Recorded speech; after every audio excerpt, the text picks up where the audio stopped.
안녕하세요.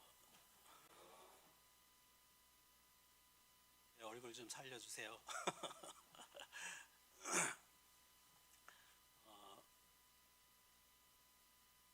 난 그 명절 때 있었던 얘기인데, 명절 마치고 나니까는 그 설날 때 보통 이제 제가 어렸을 때 시골에서 항상 만두를 빚어서 이제 우리 어머니께서 만두 빚어서 이제 하여튼 그 만두국을 끓여준 생각이 났는데, 이번 명절 때 다 끝나고 나갖고 갑자기 만두가 생각이 나더라고요. 이렇게 만든 만두. 그래서 우리 집사람 보고 우리 만두 좀 해 먹자고.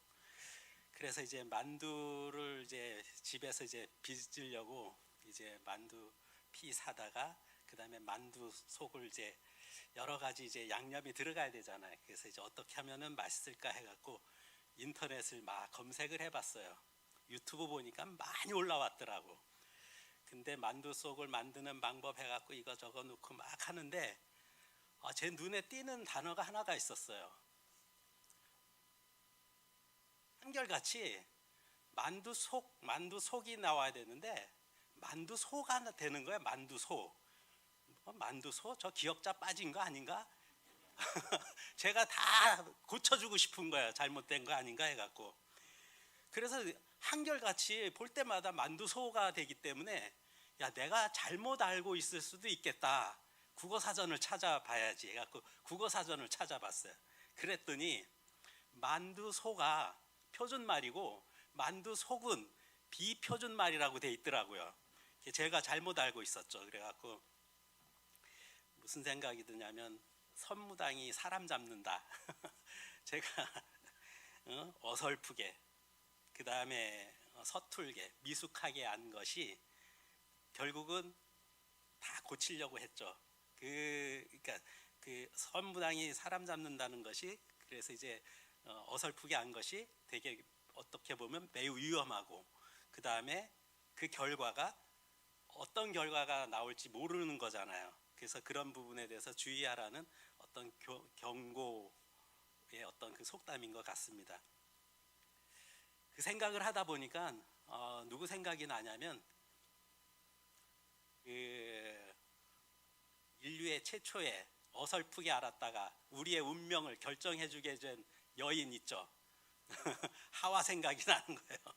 그 말씀해 보면 동산 중앙에 있는 나무의 열매는 하나님의 말씀에 너희는 먹지도 말고 만지지도 말고 너희가 죽을까 하노라. 어떻게 보면 말씀 비슷하잖아요. 근데 거기에 보면은 동산 중앙에는 선악을 알게 하는 실과의 열매가 있었고 나무의 열매가 있었고 생명나무가 있었는데 그 여인은 그냥 두루뭉실하게 동산 중앙에 있는 나무. 그 다음에 말씀에 그것도 말씀을 근거로 너희는 먹지도 말고 만지도 말라. 먹지 말라고 했지 만지지도 말라는 얘기는 없었잖아요. 그렇죠? 그 다음에 그거 먹으면은 너는 반드시 정령 죽는다 그랬는데 죽을 수도 있고 안 죽을 수도 있고 죽을까 하노라 이렇게 말하잖아요. 그러니까 가장 어설프고 서툴게 알므로 인해서 결국은 이제 사단에게 속아서 결국 우리에게까지 이제 그 운명의 어떤 그 결정이 나게 됐는데 이제 그런 생각이 좀 났어요. 제가 처음에 이제 주님 믿을 때 예수님 믿을 때도 참 어설프게 알았던 것 같아요. 정확하게 모르고 어설프게 알았을 때 산에 올라가고 눈물로 막 용서를 빌면은 전 용서가 되는 줄 알았죠. 그래서 매일 회개 기도를 하고 어떤 분들은 그러잖아요. 예수님은 믿을 때 과거의 죄는 다 씻었고 앞으로 짓는 죄는 매일 용서를 빌어야 된다고 가르치죠. 잠깐만 생각해 보면 그게 틀렸다라는 걸 알 수 있는데 어떤 거냐면 예수님이 십자가에 달리신 사건은 한참 내가 태어나기 한참 전 2000년 전이잖아요. 그럼 2000년 전에 십자가의 사역이 거기를 기준을 두면 내가 지금 살고 있는 거 과거든지 현재든지 미래든지 항상 예수님의 십자가를 기준으로 놓으면 미래잖아요. 그렇죠? 근데 우리는 나를 기준으로 두는 거야. 내가 예수님 믿을 때 과거는 죄는 씻어졌고 앞으로 짓는 죄는 용서비려야 된다. 근데 예수님 편에서 보실 때는 다 미래였죠. 어떻게 보면 그 시각으로 볼 때.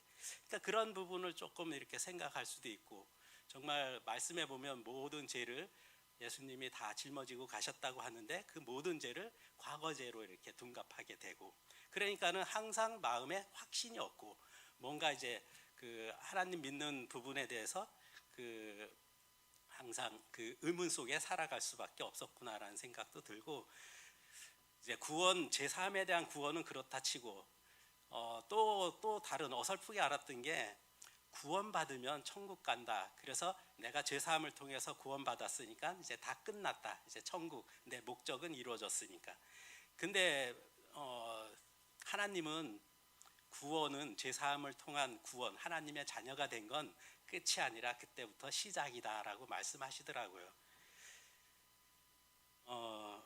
오늘 한번 그 말씀을 한번 보겠습니다. 미가서입니다. 미가서 6장 한번 찾아보겠습니다. 미가서 6장 6절부터 9절 읽겠습니다.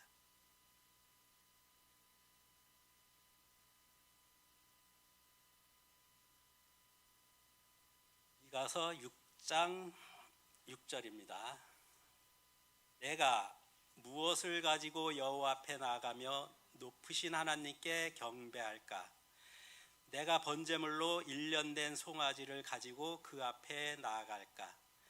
여호와께서 천천의 수량이나 만만의 강물 같은 기름을 기뻐하실까? 내 허물을 위하여 내 맏아들을, 내 영혼의 죄로 말미암아 내 몸의 열매를 드릴까? 사람아, 주께서 선한 것이 무엇임을 내게 보이셨나니 여호와께서 내게 구하시는 것은 오직 정의를 행하며 인자를 사랑하며 겸손하게 네 하나님과 함께 행하는 것이 아니냐. 여호와께서 성읍을 향하여 외쳐 부르시나니 지혜는 주의 이름을 경외함이니라. 너희는 매가 예비되었나니 그것을 정하신 이가 누구인지 들을지니라.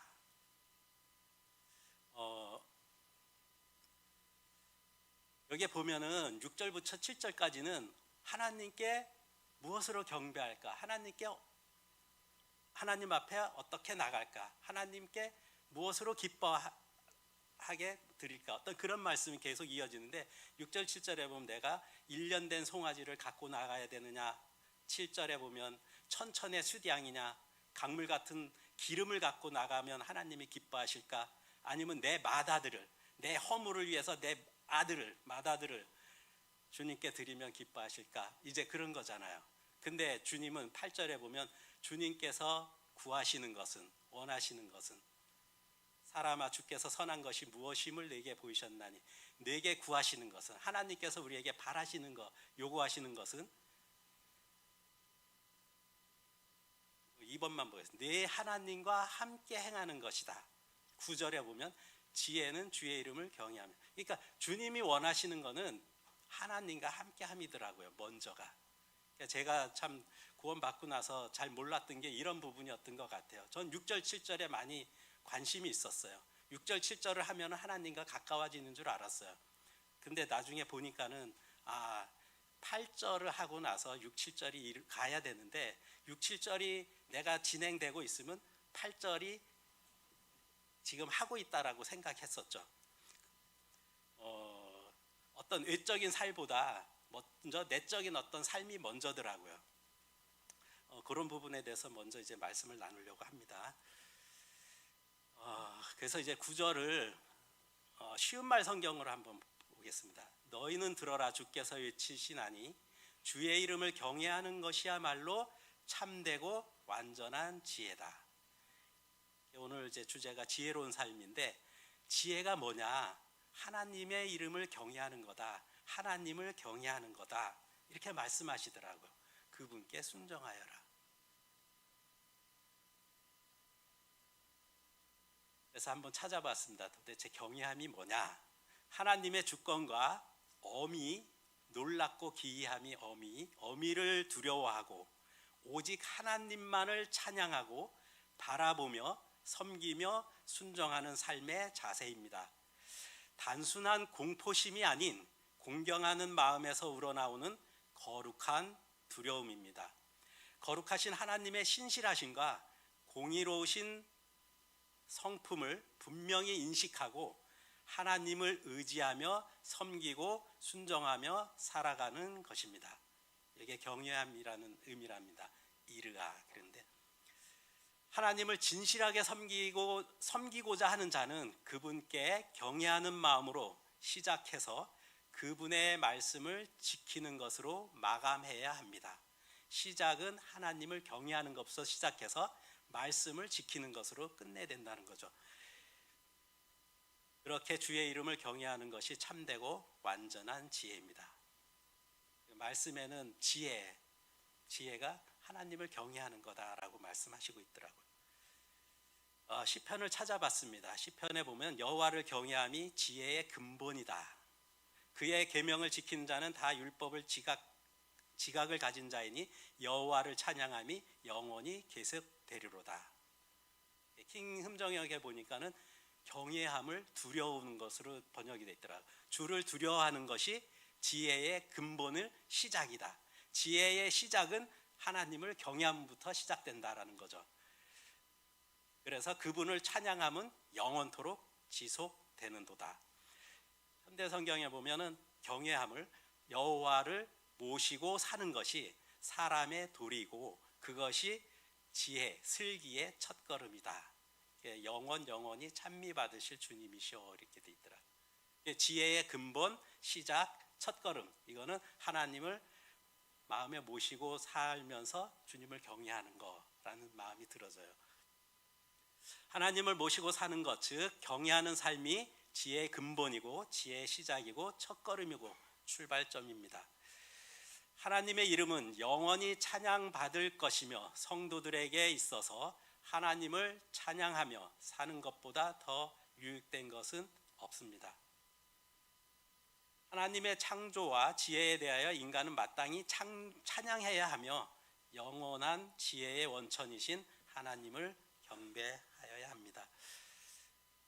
그 다음에 이제 그 하나님의 요구 6장 8절인데요. 요 쉬운 말 성경으로 보면 이렇게 돼 있더라. 너 사람아, 주께서 무엇이 선한 일인지를 내게 이미 보여주셨다. 우리는 선한 일을 많이 하려고 하잖아요. 그럼 구체적으로 선한 일이 뭐냐? 이 말씀에는 뭐라고 가르치냐면 선한 일이 뭐냐?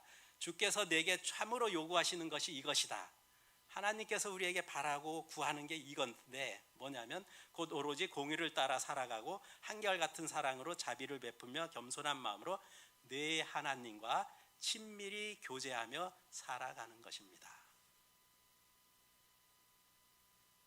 앞에서 번제물 드리고 수량을 드리고 송아지를 드리고 기름을 드리고 이런 것이 저는 하나님과 친밀히 교제하는 거라고 생각했었어요. 근데 그거는 그거고 하나님과 친밀히 교제하고 살아가는 건 다른 거더라고요. 하나님은 먼저 이걸 요구하시더라고요. 기독교에서는 어떤 규칙이나 계명만을 따르는 것이 아니고 하나님과 개인적으로 친밀한 사랑의 관계를 맺는 것입니다. 어떤 규례에 순종하고 모임에 가고 구제하고 선행하고 기도하고 금식하고 전도하고 봉사하고 하는 것이 기독교가 아닙니다. 다른 종교도 그렇게 합니다. 이 내용은 존 쿠리아 형제님 글을 제가 이제 정리한 겁니다. 기독교는 어떤 의식이나 명령이나 규칙이 아닌 그 이상의 것입니다. 1차적으로 개인의 삶 가운데서 하나님과 아주 친밀한 삶을 살아가는 것입니다. 1차적으로. 우리의 활동이 기독교인에 있어서 중요한 것이 아니고 활동이 중요한 것이 아니고 개인적으로 하나님과 사랑의 관계가 중요한 것입니다. 남편과 아내의 관계에 있어서도 1차적으로는 그 두 사람 간의 사랑하는 관계입니다.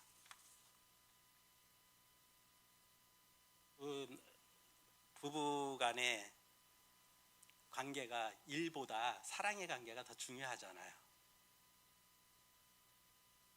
남편을 위해서 요리도 하고 빨래도 하고 다림질도 해주고 집도 청소하고 모든 것을 다 해요. 이런 일은 사랑이 없어도 식당에서 대신해 줄 수도 있고 세탁소에서 대신해 줄 수 있고 가정부가 대신해 줄 수 있는 거죠. 요리도 빨래도 청소도 그 어떤 일을 잘 못해도 남편과 아내가 여전히 사랑의 관계를 유지한다면 그 관계에서 그것이 가장 중요한 것입니다. 물론 아내는 건강할 때 남편을 위해서 모든 것을 할 수 있듯이 우리가 하나님을 기쁘시게 하는 어떠한 일을 할 수가 있죠. 그러나 그것은 두 번째입니다. 첫 번째는 사랑의 관계입니다.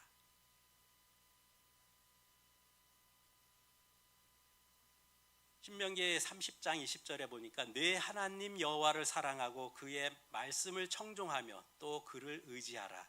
그는 내 생명이시요 내 장수이시니. 그를 의지하라는 데다가 이제 거기다가 이제 초점을 두고 한번 보시기 바랍니다. 그 킹 흠정역에 보면은 그를 의지하라라는 걸 이렇게 번역이 돼 있어요. 그분을 굳게 붙들 수 있으리라. 개역 한글은 그에게 부종하라. 찾아보니까 갑자기 부종이 이게 뭐야 무슨 뜻이야? 찾아봤더니 한자로 이렇게 돼 있는데 붙을 부, 쫓을 종, 그래서 가까이 붙어서 따른다 이런 의미라는 거예요. 그 다음에 한글 킹 성경에는 그분께 밀착하게 하려 합니다. 하나님을 사랑하고 하나님 말씀을 청종하면서 하나님을 의지하라는 게 하나님을 굳게 붙들고 하나님께 가까이 붙어서 따라가고 하나님과 밀착하게 살아라는 얘기죠. 요게 신명기 11장 22절에도 나오고 13장 4절에도 비슷한 말씀 나오거든요. 거기에 보면 의지하라 의지하라 개역 개정에는 그렇게 돼 있는데 다른 성경은 이렇게 번역이 돼 있더라고요. 신명기 10장 20절에 보면 또 나와요. 내 하나님 여호와를 경외하며 그를 섬기며 그에게 의지하고 그의 이름을 맹세하라. 그에게 의지하라. 하나님을 경외하고 그를 섬기고 그에게 의지하라. 의지하가 여기서 어떤 의미를 가리키냐면 그분을 굳게 붙들 수 있으리라. 개역 한글은 아까 부종이라는데 똑같은 개역 한글인데 어떻게 번역되는데 그에게 친근히 하고 이렇게 번역이 돼 있더라고요. 친근이라는 말은 사귀어 지내는 사이가 아주 가깝다. 너는 그분에게 밀착하며 이렇게 서로의 관계가 매우 가깝게 되는 상황을 얘기하는 거죠. 하나님과 우리, 그러니까 하나님께서 우리에게 바라시는 게 이런 삶이더라고요. 의지하라, 의지하라. 저는 처음에는 의지하라, 야, 이 의지가 이 의미가 있나 생각했어요. 근데 실제 찾아보니까는 의지하다에 해당하는 원어는 다바크, 착 달라붙다, 밀접히 결합하다, 굳게 연합하다, 접근하다라는 뜻이라고 해요. 성경에 나오는 의지하다가 다 그런 의미가 아니고 지금 말씀드린 것, 신명기에 나와 있는 의지하라는 것 그렇다는 거예요. 또 다른 의지하라는 표현은 바타으, 그래서 우리가 보통 생각하고 있는 거 믿다, 신뢰하다. 그러니까 이 신명기에 나온 30장이나 10장이나 11장에 나오는 의지하라, 의지하라, 의지하라는 것은 믿어라, 신뢰하다라는 의미보다는 착 달라붙어라 하나님께 그런 의미로 쓰여졌더라고요. 그를 의지하다라는 의미는 하나님에게 밀착하라, 하나님과 하나처럼 친밀하라. 이 말은 각별한 애정이나 우정을 나누는 사이를 의미합니다. 이는 친밀한 관계 속에서 하나님과 연합해야 함을 교훈해 줍니다. 이처럼 하나님과 친밀한 관계 속에서 그분께 가까이 하여 그분의 말씀을 굳게 붙드는 것입니다. 하나님과 가까이 하는 게 막연하잖아요. 보이지도 않고 만져지지도 않고 볼 수도 없고.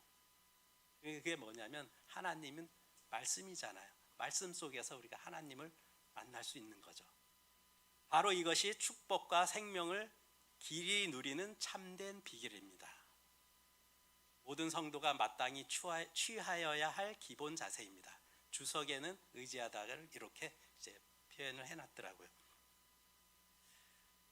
요한일서 1장 3절에 보니까 거듭 말합니다만 우리가 실제로 보고 들은 것을 이렇게 전하고자 하는 것은 뭔가 전하고자 하는 게 있다는 거죠. 여러분도 우리와 같이 우리 그렇게 산다는 거야. 사도들은 요한은 아버지 하나님과 또 그분 아들 예수 그리스도와 사귐을 가졌다는 거죠. 친밀한 삶을 살았다는 거죠. 그렇게 되면 기쁨이 충만한 사람이 되게 하려는 것이다. 우리는 기쁨을 찾으려고 해요. 기쁨 충만하고 싶어요. 어디 가서 찾아야 되느냐? 하나님 아버지와 아들 예수 그리스도와 얼마나 사귐을 깊이 갖고 있는가, 그런 사랑의 관계가 얼마나 짙어지는가, 거기에서 기쁨이 충만해진다는 거죠. 하나님의 명령을 지키는 것도 중요하지만 하나님에게 가까이 친밀히 하는 것은 더 중요합니다. 하나님은 친밀하게 교제하기를 원하십니다. 남편과 아내가 서로 친밀한 사랑의 관계를 지속적으로 유지하려면, 사랑의 관계를 계속 지속하려면 항상 아내를 생각하고 항상 아내에 대해서 말하고 언제든지 모든 것을 상의하고 모든 일을 함께 할 때, 그때 사랑의 관계가 지속적으로 유지되는 거죠. 우리 그리스도인의 삶이 그렇게 해야 합니다. 하나님을 생각하고 하나님을 말하고 하나님과 상의하고 하나님과 함께하고, 우리는 마음으로 하나님과 직통 전화선으로 연결되어 있어서 수시로 통화를 할 수가 있습니다. 하나님의 자녀된 사람에게는 우리 마음에 성령님이 들어와 계시잖아요. 그분을 통해서 우리는 주님과 통화할 수가 있죠. 이와 같은 관계는 살아있는 것이고 어떤 형식적인 관계가 아닌 비공식적인 관계인 것입니다. 하나님 앞에 아침이나 저녁에 한두 시간 따로 떼어놓고 교제하는 시간은 아주 중요합니다. 그렇지 않으면 너무 바빠서 시간을 낼 수가 없습니다. 하나님과 대화하는 것이 첫 번째 되어야 합니다. 어떤 시간을 정해놓고 진짜 주님과의 교제 시간이 굉장히 중요하다는 거죠.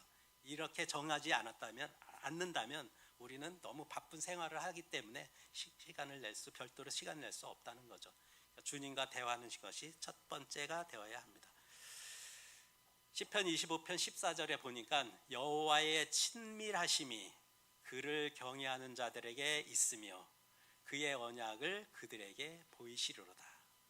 하나님을 경외하게 될 때 하나님의 친밀하심이, 또 하나님의 말씀을 우리들에게 보여주시더라고요. 친밀함이란 비밀이나 속뜻을 털어놓으며 다정하게 의논하는 관계입니다. 비밀을 나눌 수 있는 사이면 얼마나 좋겠어요. 하나님이 우리가 그렇게 하고 싶다는 거죠. 하나님을 경외한 자들에게 하나님은 자기 비밀과 속마음을 친밀하게 다정하게 알려주신다는 것입니다. 주님과 친밀함을 모르고 복받기 위한 기복신앙은, 주님과의 친밀한 관계를 모르고 그냥 복받기 위해서 신앙한다면 그것은 불상 앞에서 비는 것과 별로 다르지 않습니다. 하나님의 관계를 떠나서 그냥 복받기 위해서 하는 것은 그냥 불상 앞에서 그냥 비는 거나 마찬가지다는 거죠. 하나님과의 친밀한 교제는 있으면 좋고 없어도 되는 것이 아니고 신앙생활에 있어서 가장 핵심적이고 가장 중요한 것입니다. 하나님과의 관계는 해도 되고 안 해도 되는 그게 아니라는 거죠. 하나님과의 교제를 깊이 가지면 가질수록 그것의 중요성을 더 깨닫게 되고, 그래서 그 교제를 더 깊이 가지게 되는 선순환이 반복됩니다. 반대로 친밀한 교제의 중요성을 모르면 교제를 안 가지게 되고, 그 결과 하나님과 친밀한 교제는 점점점 멀어지는 악순환이 반복되겠죠.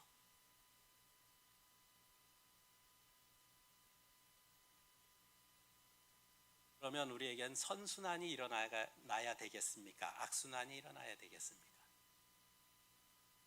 주님과의 친밀한 관계를 맛보게 되면 계속 그게 반복이 되면서 선순환이 되지만, 하나님의 교제에 대해서 멀어지면 자꾸 멀어지게 된다는 거죠. 어떤 분이 이런 글을 남겼어요. 너는 나를 위해 일하고 있으나 너는 우리고 나는 하나님이에요. 너는 나를 위해 일하고 있는데 나는 너를 자주 만날 수 없구나. 우리가 때때로 신앙생활 한다는 것으로 이쪽 활동 너무 많아요. 하다가 보면 하나님은 우리하고 만나고 싶은데 내가 너무 바쁘다 보니까 만날 시간이 없는 거예요. 하나님이 그렇게 말씀하시는 것 같아요. 너는 나에 대해 말하고 사람들에게 나를 사랑한다고 말하는데 그러나 나는 너를 만날 수 없구나. 우리는 때때로 사람들한테 나는 하나님 사랑해, 하나님에 대해서 막 얘기하지만은 하나님은 나는 너를 만날 수가 없구나. 교회에 예배나 모임은 유익을 주죠. 집중적으로 주님과 친밀한 시간은 가질 수 없죠.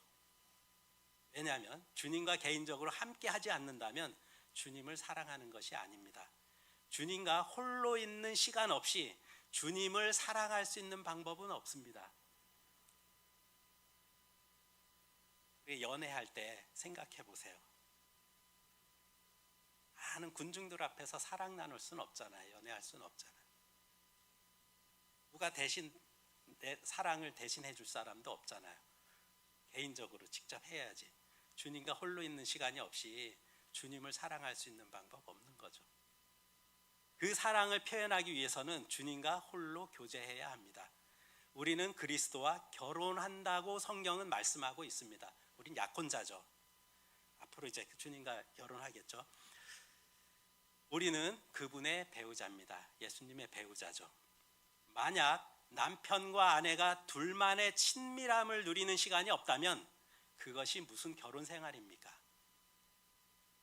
남편과 아내가 둘만의 친밀한 시간을 누리지 못한다면 이게 무슨 결혼 생활이냐? 주님과의 친밀함이 바로 그런 것입니다. 어떻게 해서든지 주님을 만나고 어떻게 해서든지 주님의 임재 가운데 거하도록 우리는 힘써야 합니다. 주님을 찾고 구하는 것이 필요합니다. 아무도 나를 위해 대신해 줄 수가 없습니다. 하나님과 나의 관계는 대신 누가 해줄 수가 있는 게 아니죠. 두 사람의 그 사랑의 관계는 누가 대신 해줄 수 없는 거잖아요. 본인들이 직접 해야지. 마찬가지로 주님과의 나의 관계는 아무도 나를 대신해 줄 수 있는 게 아니죠. 그것은 오직 나의 몫이고 내가 개인적으로 해야만 하는 일입니다. 그렇게 하면 하나님이 찾아오셔서 사랑과 은혜를 부어주시기 때문입니다. 누가복음에 보니까는 그러나 예수에 대한 소문은 금세 널리 퍼져나갔고 사람들은 예수의 말씀도 듣고 또 자기들의 병도 고침받기 위해 떼를 지어 예수께로 몰려들었다. 그러나 예수께서는 사람들을 피해 한적한 곳으로 물러나셔서 종종 홀로 기도하셨다. 우리 같으면 떼거지로 정말 굉장히 많은 사람들이 예수님 만나러 몰려왔어요. 그러면 어때요? 야, 기회다. 말씀 전해서 하나님 자녀로 삼게 하고 뭐 그럴 거 아니에요. 전도하고. 근데 예수님은 그렇게 많은 사람들이 왔는데도 그러나 예수님은 사람들을 피해 한적한 곳에 가서 물러나서 종종 홀로 기도하셨다. 종종 자주 그랬다는 거죠. 홀로. 예수님도 그렇게 하나님의 정말 아버지 하나님에 대해서 잘 아시는 분도 이런 시간을 갖더라고요.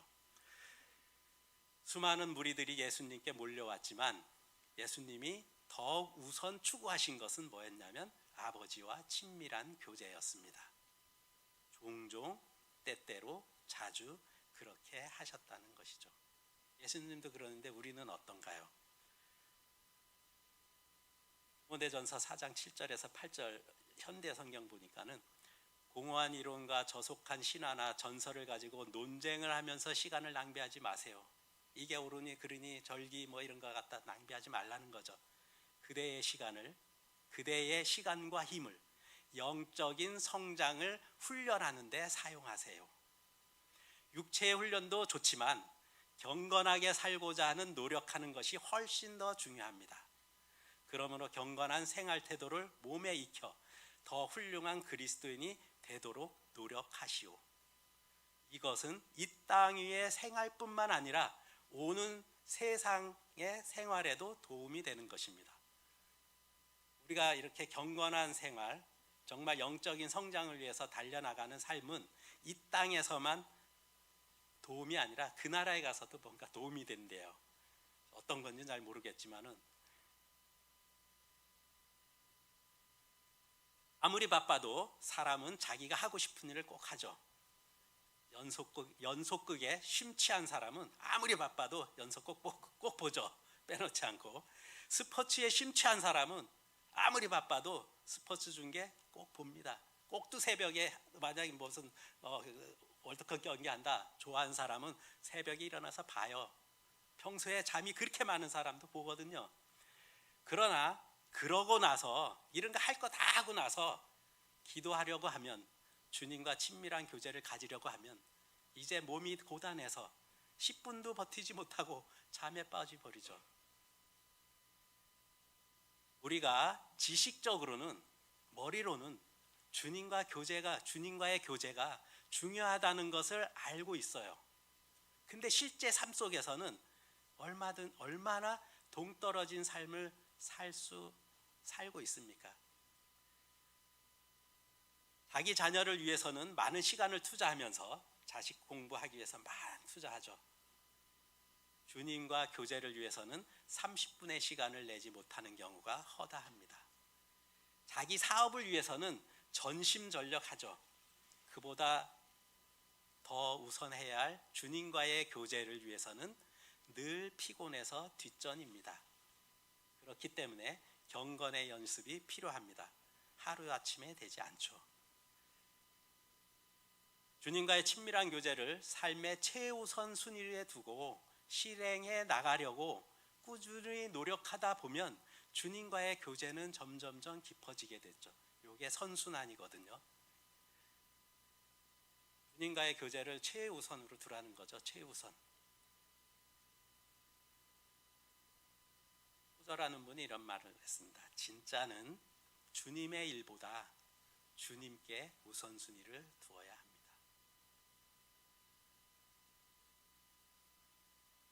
어린아기처럼 되라. 마태복음 18장에 보니까 이르시되 진실로 너희에게 이르노니 너희가 돌이켜 어린아이들과 같이 되지 아니하면 결단코 천국에 들어가지 못하리라. 주님이 말씀하신 거죠. 어린아이들과 같이 되라. 사람들이 예수께 만져주심을 바라고 이제 많은 사람들이 자기 어린아기를 데리고 왔어요. 좀 예수님께 이제 만져달라고. 그랬더니 제자들이 보고 꾸짖었어요. 그랬더니 예수께서 그 어린아이들을 불러 가까이 하시고 이르시되 어린아이들이 내게 오는 것을 용납하고 금하지 말라. 하나님의 나라가 이런 자의 것이니라. 어린아이와 같은 마음 있잖아요. 그걸 예수님은 기뻐하셨다는 거죠. 그럼 어린아이 같은 마음 자세가 어떤 자세냐? 젖먹이 어린아기는 여기에서요 보면은 마태복음에는 어린아이라고 했고 누가복음의 15절에는 어린아기라고 했어요. 그러니까 여기 성경에서 이야기하는 어린아이는 어린아기, 갓난아기일 수도 있고 조금 이제 큰 아이들도 될 수 있고 이제 그런 걸 볼 수 있는데, 자, 젖먹이 어린아기는 자신의 엄마 품을 알기에, 엄마 품을 잘 알죠. 마음껏 어리광도 부리고 마음껏 엄마를 의지하듯이 먼저 하나님을 알고 하나님께 온전히 의지하는 어린아이와 같은 마음을 가진 자가 바로 하나님 나라에 합당하다는 것입니다. 어린아이, 여기에 보면 어린아기, 갓난아기, 젖먹이, 유아 다 포함되는 거죠. 연약하여 혼자 힘으로 살 수 없고 부모의 품 안에서만 평안할 수 있듯이 자신에 대해 과대평가하지 않고 하나님의 보호 아래서만 살고자 하는 겸손함과 있는 그대로의 모습을 부끄러움 없이 솔직하게 드러내는 것, 또한 말씀에 대한 의심이나 계산이 존재하지 않는 순수함으로 가르침에 대해 단순한 마음으로 믿음을 받아들이는 것을 의미합니다. 제가 말씀드리려고 하는 건 이 부분이거든요. 정말 어린아이 같은 마음이 어떤 마음인가? 아기는 태어나서 본능적으로 뭐가 중요한지 정확하게 알고 있습니다. 그게 무엇일까요? 갓난아기는, 아이는 집에 우유가 얼마나 있는지, 젖병과 젖꼭지가 있는지, 기저귀가 몇 박스 있는지 장난감이 얼마나 쌓여 있는지, 유모차가 어느 나라 제품인지 이런 것에 관심이 없습니다. 없죠. 그 아이한테 중요한 것은 엄마 옆에 있느냐 없느냐입니다. 모든 방마다 우유로, 기저귀로, 장난감으로 가득히 쌓여 있어요. 아기는 엄마가 눈밖에 안 보이면, 아무리 그런 것들이 쌓여 있어도 엄마가 눈밖에 안 보이면 하루 종일 불안해서 웁니다. 이게 어린아이의 마음이라는 거죠. 어린아이에게는, 아이에게는 의지의 대상이 엄마밖에 없기 때문입니다. 젖병이 브랜드 메이커냐, 프랑스제 젖꼭지냐, 비싼 유모차냐, 유모차가 자가용값 된다고 그러더라고. 어떤 예쁜 옷을 입느냐, 맛있는 과자가 있느냐 등등 그런 것이 하나도 없어도 아기는 엄마가 옆에만 있기만 하면 그 아이는 평안하게 쉬면서 안정감을 찾게 되는 거죠. 이게 어린아이 같은 마음, 그런 마음을 예수님은 용납하신 거죠.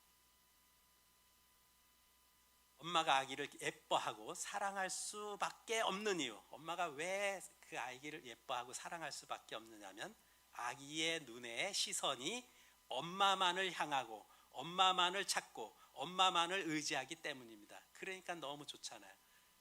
아기가 커갖고 이제 조금 좀 머리가 크고 좀 이제 자기 스스로 뭐 한다 싶으면은 엄마 의지하지 않죠. 그때는 옛날같이 예뻐 보이지 않잖아요. 사랑스럽지 않고. 어린아기처럼 우리의 눈의 시선이 주님만을 향하고 주님만을 찾고 주님만을 의지하며 주님께 가까이 나가는 삶이 바로 지혜로운 삶입니다.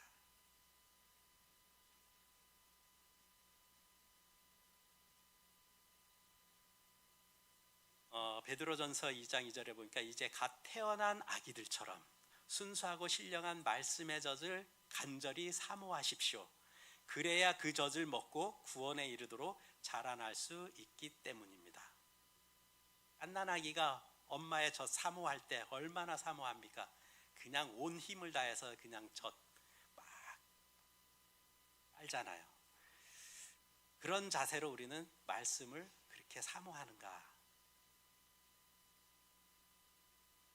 이사야서에 보니까는 너희가 어떤 성경에는 어머니 품에 안겨서 젖을 빠는 것 같이 그 위로하는 품에서 만족하겠고 젖을 넉넉히 빤 것 같이 그 영광의 풍성함을 말미암아 즐거워하리라.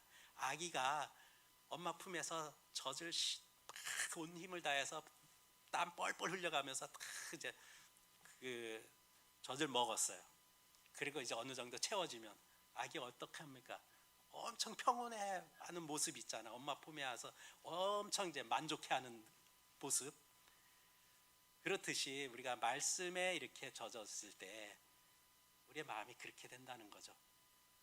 그 영광의 풍성함으로 말미암아 즐거워하리라. 시편 131편에 보니까 그리하여 내 영혼은 오히려 고요하고 평온합니다. 마치 젖된 아기가 엄마 품에 포근히 안겨 있듯이, 젖된 아기가 엄마 품에 포근히 안겨 있는 모습 얼마나 평안해 보입니까? 내 영혼도 그와 같이 평온합니다. 갓난아기가 위로의 어머니 품에 포근히 안겨 힘을 다하여 젖을 빠는 것 같이 간절히 사모하는 마음으로 말씀을 깊이 묵상하게 되면 하나님의 영광의 풍성함으로 내 영혼이 평온하고 기쁨을 누리게 되면서 영적으로 성장하게 됩니다. 말씀 정리하겠습니다. 지혜는 하나님을 경외하는 거다. 그 다음에 하나님이 원하시는 것은 하나님과 친밀히 교제하기를 원하신다. 그런 삶은 연습이 필요하다. 계속해서 그 다음에 어린아이 같은 마음으로 정말 어린아이는 다른 거 필요 없어요. 엄마만 옆에 있으면 만족해하죠. 안정하죠. 그러듯이 정말 내 삶 속에서 이렇게 주님만 바라보기를 하나님은 참 원하고 계시구나, 그런 생각이 들었습니다. 잠깐 기도하고 마치겠습니다.